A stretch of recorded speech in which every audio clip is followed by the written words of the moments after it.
Imagine waking up one day to a distant rumor, a sickness so unstoppable, even the healthiest couldn't outrun it. In your small medieval village, fear begins to ripple as carts filled with bodies appear in nearby towns. What would the Black Death look like through the eyes of someone who lived it? And worse, how close is it now? Her cold and motionless, her skin covered in dark, bruised patches. The word plague still isn't spoken. People chalk it up to old age or a particularly bad fever. But then another person falls sick, and another. It starts to feel less like coincidence. The same symptoms appear: high fevers, swollen lumps in strange places, skin turning bluish-black before death. You don't want to say it out loud, but there's a gnawing fear in the back of your mind. This looks an awful lot like the stories that Trader told. The disease is closer now, moving through your town in steady, unrelenting steps. Here's what makes it worse. No one understands what's happening. People don't even know how it spreads. Is it in the air? Maybe it's punishment for that time last week when you lied about feeding the animals. The lack of answers feeds desperation, and denial becomes the village's first line of defense. People convince themselves it's just a bad season, a spate of misfortune. One death can be explained away, even two, if you squint hard enough and say your prayers extra loudly. But unlike a storm or a failed harvest, this isn't going to pass with time. The deaths start following a pattern too obvious to ignore. First a stray cough, then a fever, then the telltale buboes, those swollen, painful lumps that everyone whispers about, but avoids discussing directly. It seems like every day someone new succumbs. The plague's steps might be slow at first, but there's no mistaking the direction it's heading, toward you. The first real blow is psychological. You've never dealt with anything like this before. Sure, you've survived tough winters, poor harvests, and the occasional skirmish between rival lords. But those are challenges you know how to face. This feels different. Death is slipping through the cracks of medieval life, unstoppable and quiet. And just as you start to realize that, the unthinkable question creeps in. What if there's nothing you can do to stop it? So, you watch your neighbors closely. You hold your breath when you catch a faint smell of rot drifting on the wind. And still, you hope, against all odds, that you're wrong. But you're not. As the disease takes hold in your village, you sense a shift in the air. The usual chatter in the marketplace is subdued. People cross themselves constantly, murmuring prayers under their breath. You notice fewer travelers passing through. And then one of the lords from a nearby manor leaves, taking his entire household with him. Clearly, for some, the whispers of death have turned into screams. So, what happens now? What do you do when denial fades and the fear sets in? Well, when people stop believing they can avoid the plague, they try to fight it, or at least protect themselves. But as you're about to see, that battle won't just be futile. It might make everything worse. When fear takes over, logic goes out the window. And as the Black Death tightened its grip across Europe, those who hadn't yet fallen ill scrambled to protect themselves in ways that, looking back now, seem strange, ineffectual, or downright dangerous. But back then, with no real understanding of what was happening or how the disease spread, people latched onto whatever they could. It started small, simple measures to block out the bad air carried by the wind. You might toss a handful of dried herbs onto a fire, filling your home with the sharp, acrid smell of sage or rosemary. Some folks walked around clutching sprigs of lavender to their noses, convinced that perfume could serve as a shield. Others hung sachets of fragrant flowers around their necks as charms, hoping their scent might keep death at bay. It probably didn't help much, but at least it gave a sense of doing something, anything, to keep safe. But the desperation didn't stop at burning plants. Some people turned, quite literally, to extreme measures. Picture this. You're standing in the town square when a line of hooded figures shuffles into view. They chant prayers in low, rhythmic tones, and each person is holding a whip, one tipped with pieces of metal or bone. Then, to your shock, they begin lashing themselves, striking their backs until blood stains their tunics. These are flagellants, and their gruesome processions became a regular sight during the plague. They believed the disease was a punishment from God, and by whipping themselves for their sins, they hoped to save their communities. You'd think seeing so much suffering might inspire faith, or at least pity, but more often it became just another chilling reminder of how bad things were. Ironically, these self-proclaimed saviors may have spread the plague further, since their wounds were often infected, and they traveled from town to town in large groups. Meanwhile, others fixed their gaze on scapegoats. It wasn't enough for some to believe the sickness came from misaligned planets or foul winds. No, someone had to be blamed. Whispers turned to accusations, and quiet hatred erupted into violence. Jewish communities became frequent targets, accused, falsely and absurdly, of poisoning wells. In some regions, entire Jewish populations were killed or expelled, their homes burned, and their belongings seized. Imagine the fear in those moments. People who had lived as neighbors, who traded side by side in the market, suddenly turned on each other.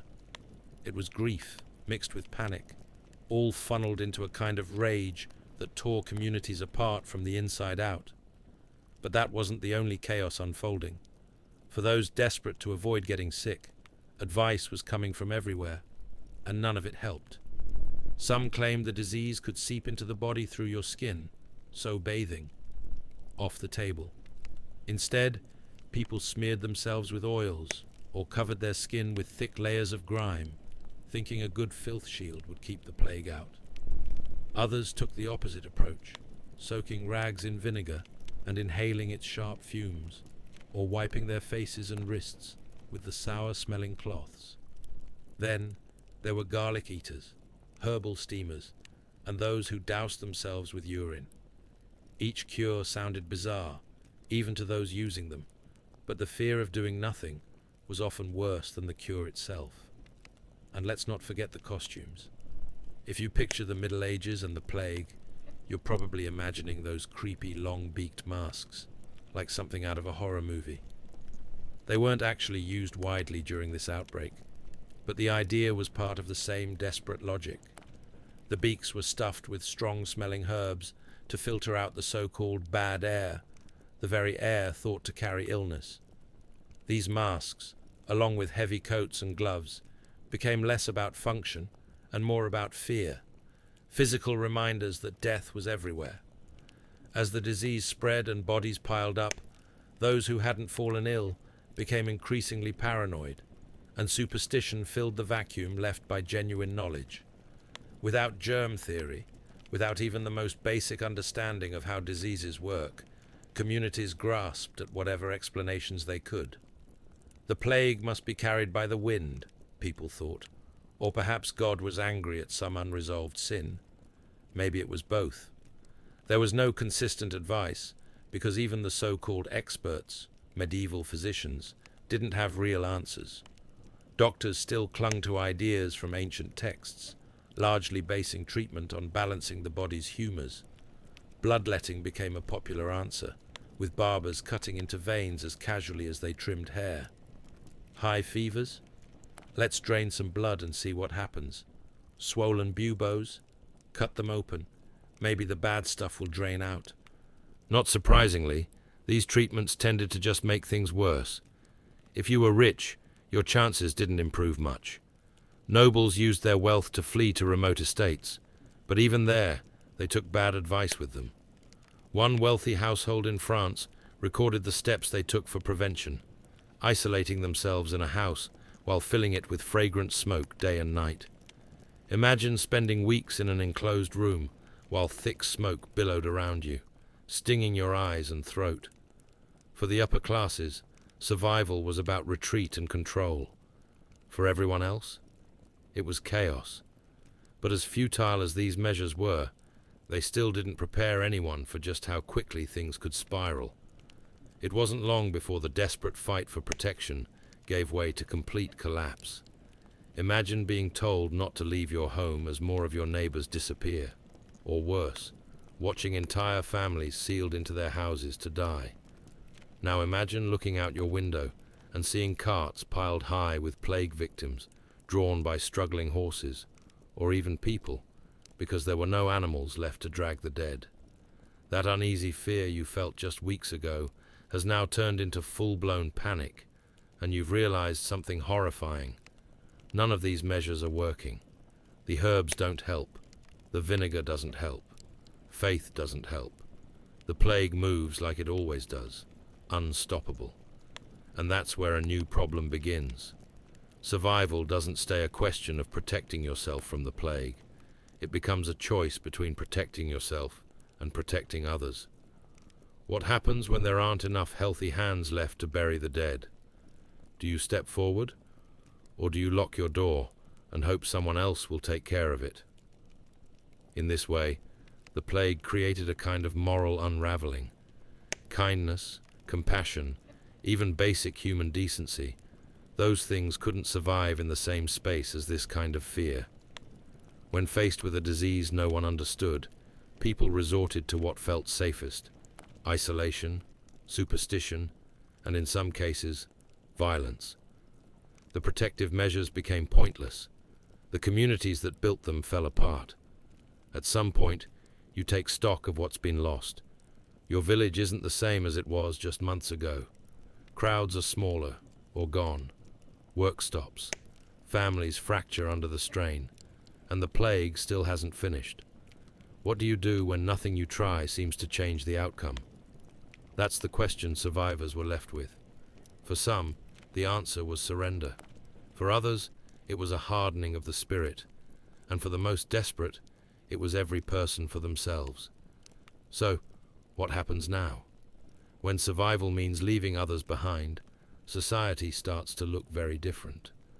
How do bonds between neighbors or even loved ones hold up under the strain? Let's just say, when life becomes a zero-sum game, even the strongest communities begin to crack. What do you do when the people you're supposed to rely on, the leaders, the healers, even your own family, either disappear or make things worse? That's the situation you'd find yourself in during the height of the Black Death. Priests, who you might turn to for comfort or guidance, would vanish from their parishes, either dead from the plague themselves or fleeing for safety. Lords, bound by oath to protect their estates and vassals, abandoned their manors, leaving behind farms, homes, and workers to fend for themselves. The very institutions designed to provide structure and stability melted away, leaving chaos in their place. And as the walls of society crumbled, it wasn't long before people began to turn against one another. Picture it. You wake up one morning to an eerie silence. No one is stirring next door, even though your neighbors are always up before dawn. Curious, you step outside to find their door sealed, planks of wood nailed crudely across the entrance. There's no movement inside, no voices, no sound at all. Maybe they fled in the night, or maybe they're still there, too sick to leave, or worse. You don't linger long enough to find out, because there's something even more unsettling in the village square. A cart, piled high with bodies, wheels crooked in the dirt. No one's come to claim the dead or bury them. No services, no prayers. Another grim reminder that everything you thought was solid, your community, your routines, your safety, has shifted completely. This breakdown wasn't something that happened all at once. At first, communities tried hard to hold things together. Quarantine efforts were among the first instincts, a logical idea in theory, but it often devolved into cruel and desperate measures. Entire homes, even entire streets, might be blocked off if sickness was suspected, leaving the people inside to live or die on their own. And since no one understood how the plague actually spread, these attempts were both brutal and ineffective. Sometimes they'd work for a little while, keeping one pocket of the community safe, but eventually someone would slip through, bringing the disease in with them like a match dropped on dry grass. Containment wasn't enough. With the death toll climbing, the fabric of daily life began to fray. Fear turned into isolation. Neighbors avoided one another, streets grew quiet. And when survival meant distancing yourself from others, families weren't spared from this unraveling. You might find yourself sealing the door shut, not on a stranger or even a neighbor, but on your own parent, sibling, or child, convinced that staying apart was the only way to protect yourself. Every man for himself wasn't just a phrase, it was a reality. Isolation became an act of survival, but it came at a cost. Those left behind weren't just abandoned, they were forgotten, left to die alone as the bonds of family and community disintegrated. As the social order broke down, so did the rules. Laws stopped meaning much when entire villages were decimated and no one remained to enforce them. You can probably guess what happened next. Desperation took over, and theft became as common as breathing. It wasn't the petty kind either. People robbed the dead, looted abandoned homes, and helped themselves to anything that seemed useful. Jewelry, tools, food. It didn't matter if it belonged to someone else because, at this point, nothing really did anymore. The dying and the dead weren't people in the same way they used to be. They were symbols of everything crumbling. Taking from them felt less like stealing and more like survival. And in some places, it wasn't just opportunistic scavenging. Violence erupted, fueled by fear and the utter lack of oversight. Imagine living in a village where no one trusts their neighbor anymore. Those who still seem healthy avoid those who are coughing or pale. Small arguments turn hostile, and if someone accuses another person of stealing, it can spiral fast. You'd think with so many people dying, the living would be pulling together, but often it was the opposite. Fear of contagion eroded empathy, and trust became a liability. The very people you might have leaned on in the past now felt like potential threats or competitors. And this mistrust wasn't limited to neighbors. It stretched to those in power too. Priests, the spiritual anchors of the community, either abandoned their roles or died trying to fulfill them. If a priest did stay, seeing one collapse mid-sermon or during a last rite became almost commonplace. Any comfort they could offer crumbled right alongside them. You might hear whispers in the village of entire churches closing because there was no one left to lead prayers, bury the dead, or keep services running. For some, this absence of leadership was terrifying. For others, it was a sign that even God had turned away. The lords and nobles didn't fare much better. Their wealth gave them the ability to flee, and flee they did, taking their families and sometimes their servants, leaving entire estates empty. Crops rotted in the fields, livestock wandered unchecked. Without their masters, the peasants still capable of working were left without direction. As the plague marched on, it wasn't just lordship that collapsed, but the entire concept of a feudal hierarchy began to feel irrelevant. What did it matter how many acres of land someone had if they were too dead or too terrified to use them? In some places, the chaos was punctuated by dark, unforgettable sights, the kind that stayed with survivors for years after. You've probably heard stories of carts piled with bodies, but it wasn't just a horror story. It happened. When there weren't enough hands to dig proper graves, or landowners refused to let new graves be dug on their property, bodies were dumped wherever they could be. Pits, riverbanks, even open squares. The living grew numb to sights that were once unthinkable. You wouldn't even stop to pray anymore as the death carts rolled past, because there was no time, no space for grief when survival was still on the line. In the absence of clear authority, some towns tried quarantine, others simply disintegrated. Leaders who tried to enforce laws or protect their people often failed. How could anyone lead when their soldiers were dying, their doctors had no answers, and their supplies were running low? Small villages where people had lived side by side for generations turned unrecognizable. Populations thinned, streets emptied, And fear did what even the plague couldn't. It shut everything down. And here's the thing. Without the structures that once held society together, the plague became more than just a disease. It turned into a test. Survival wasn't just about avoiding sickness.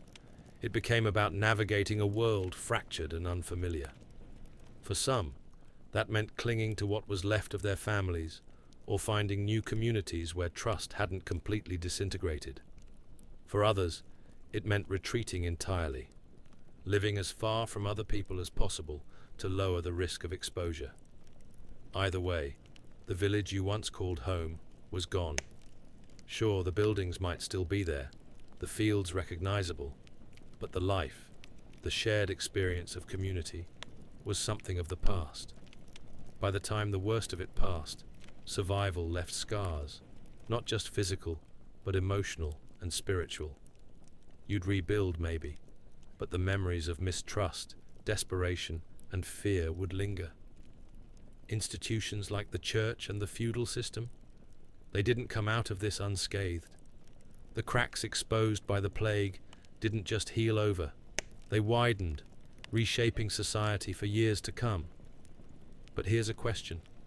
When faced with constant death, how does the human spirit survive? It turns out that some people clung to faith, others abandoned it entirely. Some turned inward, while others searched for meaning in the tragedy surrounding them. As bleak as life might have seemed during the plague's darkest days, something deeper began to stir. Ideas, questions, and beliefs, all shaped by the sheer scale of suffering. Practices, carving out their own relationship with the divine instead of relying on the prescribed dogma of an institution. Others began openly questioning the clergy, criticizing their corruption and hypocrisy. Maybe they even muttered about the church's failure when they thought no one was listening. In hindsight, some of this disillusionment helped sow the seeds for the Reformation, but at the time, it just added to the general chaos and uncertainty. Let's not forget the everyday people stuck in the middle. Imagine hearing, day after day, that the plague was your fault, your sin, your failure. The church said to pray harder, repent louder, give more. But what about when you did all that and still watched your family die? What about the priests who showed up to absolve the dying and got sick themselves? What about when the person who gave you a sermon about God's mercy ended up on the death cart by week's end? For many, it wasn't just disheartening, it was shattering. Through it all, one thing became clear. The plague didn't just take lives, it took certainty. It took the foundations people built their lives on, faith, tradition, the church, and left a void. And into that void came questions, some that future generations would grapple with for centuries. If a loving God allowed this kind of suffering, what did that mean for the world? If priests and bishops were as corruptible and mortal as anyone else, what did that mean for spiritual authority? And if the institutions built to protect you couldn't even save themselves, what did that mean for their role moving forward? This crisis of faith was one of the plague's most lasting legacies, reshaping how people thought about religion and their own place in the world. Some survivors doubled down on traditional practices, hoping that by preserving ancient rituals, they could ward off future disasters.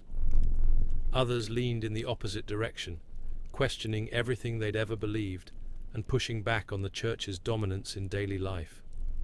Still, others found themselves somewhere in between, quietly adjusting their understanding of God, loss, and the meaning of life, sometimes without ever voicing these thoughts out loud. The spiritual fallout of the Black Death wasn't just about a loss of faith, it was about a deep, unshakable shift in how humanity saw itself. Before, life and death were often seen as part of a divine plan, with the church at the center of it all. After, people began looking at the world differently. In some places, religion continued as it always had, but in others, cracks in the system made room for something new, other ideas, challenges to authority, even the earliest whispers of the humanism that would later define the Renaissance. By the time the plague loosened its grip, entire communities had changed, and the church's uncontested dominance was no longer as certain as it had been. Faith had shifted, not just for individuals, but for society as a whole. And while survivors returned to their homes, or what was left of them, they carried with them not just grief, but all the questions the plague had forced them to ask. How could they rebuild, not just their villages, but their very understanding of the world? The Black Death wasn't just an event, it was a turning point. When it swept through Europe in the mid-1300s, it ripped apart every piece of daily life. But what came next was just as shocking. Entire villages were abandoned, fields left unplowed, and in some places, the silence spoke louder than the screams had. Up to half of Europe's population was gone after the plague. The numbers alone are hard to process. Imagine half your town, gone within a couple of years. The streets feel emptier, the work piles up, and no one knows what comes next. But here's the thing. As awful as that kind of loss was, it set massive changes into motion. And surprisingly, not all of those changes were bad. First, let's talk about the immediate fallout. With so many people gone, the foundation of European society, the feudal system, began to crumble. Think about how feudalism worked at that time. Lords owned the land, peasants worked it, and in return, those peasants had just enough food and protection to scrape by. There wasn't much room for negotiation. If you tried to push back against your lord's demands, there were 5 other starving families ready to take your place. But what happens when half those families are gone?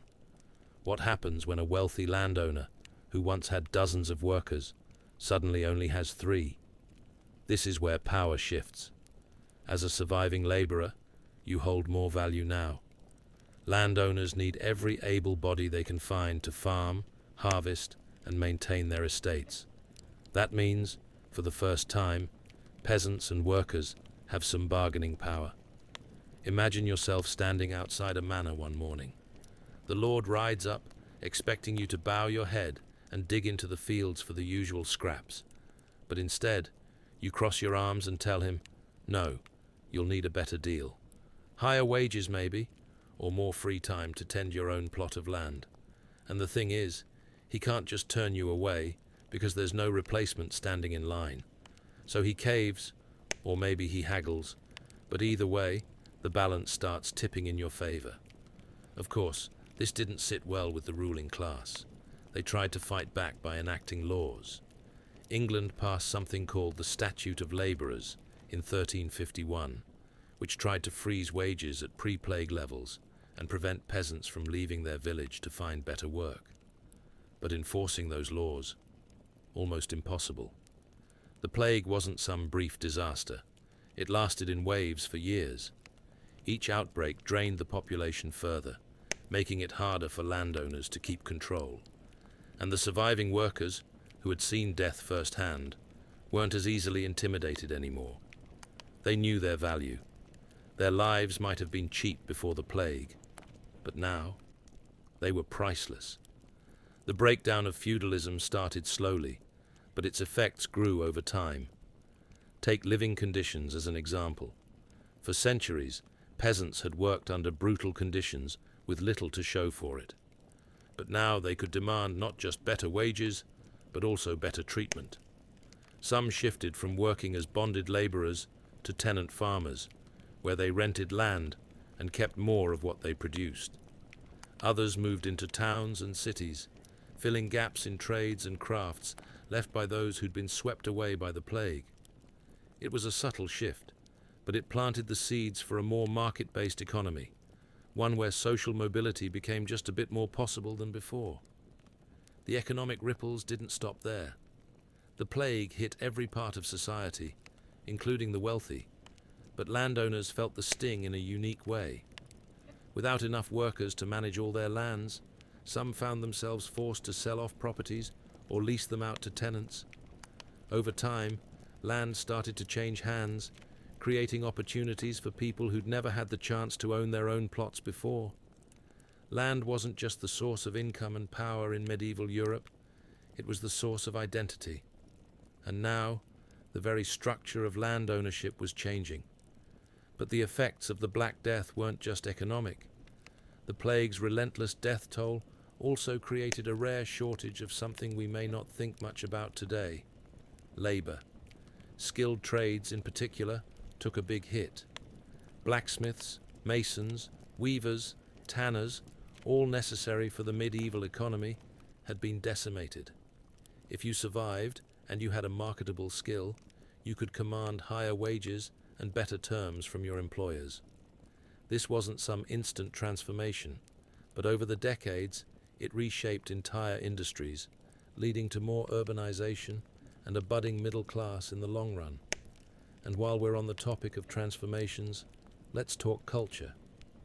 The Black Death didn't just topple economic systems, it also forced people to reflect on life, death, and everything in between.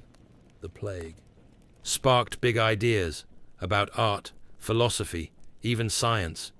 For centuries, much of medieval life revolved around divine explanations. Why did someone die? It was God's will. Why did the harvest fail? Divine punishment. But the plague threw that certainty into question. It spared no one, not even the most pious or powerful, and it didn't seem to follow any clear moral or religious logic. This led people to start questioning the old ways of thinking. Those questions, along with the upheaval the plague caused, helped sow the seeds for the Renaissance. With so much death, there seemed to be a newfound urgency to live, to create, to innovate, to understand the world. Classical art, literature, and philosophy saw a revival as people began to look beyond just surviving and started asking, what else is there? It wasn't that the Black Death directly caused the Renaissance, but it created the conditions where curiosity and change could thrive. Out of the ashes came a cultural rebirth, one that celebrated life after being surrounded by so much death. Scientific thinking also took a leap forward. After the plague, there was greater interest in practical medicine, hygiene, and anatomy, fields that people had largely ignored in favor of spiritual explanations about health. It's not like they suddenly understood germs, but the experience of the plague made many people think that maybe there was more to disease than bad air and divine punishment. Early scientific advancements were slow, but they marked a shift in how humanity approached the mysteries of life and death, which would eventually lead to breakthroughs in the centuries to come. Still, none of this erased the scars. For generations, the shadow of the Black Death lingered over Europe. Survivors carried stories of the plague, of the loved ones they lost, of the villages that disappeared overnight. Even as society rebuilt itself, that trauma stuck. It showed up in art, with grim depictions of skeletons leading the living in a macabre dance. It influenced how people thought about religion, trust, and their leaders. And it didn't take long for the plague to return. Later outbreaks, while not as devastating as the first, kept the memory alive. The world moved forward, but it never forgot. If you were alive at the time, you wouldn't have known you were standing at the edge of such massive change. You'd be reeling from death, hanging on to a life you used to know that was now gone forever. But as villages began to recover, as fields turned green again, as towns found new rhythms and rules, a different world began to take shape. One where the old hierarchies didn't hold as much weight. One where art, science, and economics started pointing toward modernity. The Black Death was a tragedy on a scale that's hard to picture, but it also forced humanity to adapt, to rethink, to rebuild. And so, from destruction came something new. A world forever haunted by what was lost. Yes, but also one on a different path than before. What can we take from their story, from their resilience? Maybe it's this. No matter how dark it gets, people survive. They change, and they build again. Because even in tragedy, there's always the start of something else. The Black Death wasn't just a tragedy, it reshaped the world. It tore through societies, breaking them apart, but forcing change in its wake. Feudalism faltered as peasants gained power, and life slowly began to rebuild on different terms. The plague also revealed an uncomfortable truth: humanity's vulnerability to disease. With little understanding of how sickness spread, the gaps in medieval life became painfully clear. And yet, people didn't give up. They adapted. They endured. So, what about you? What lessons would you take? Let me know in the comments. And as always, remember, history shows us that nothing stays the same forever.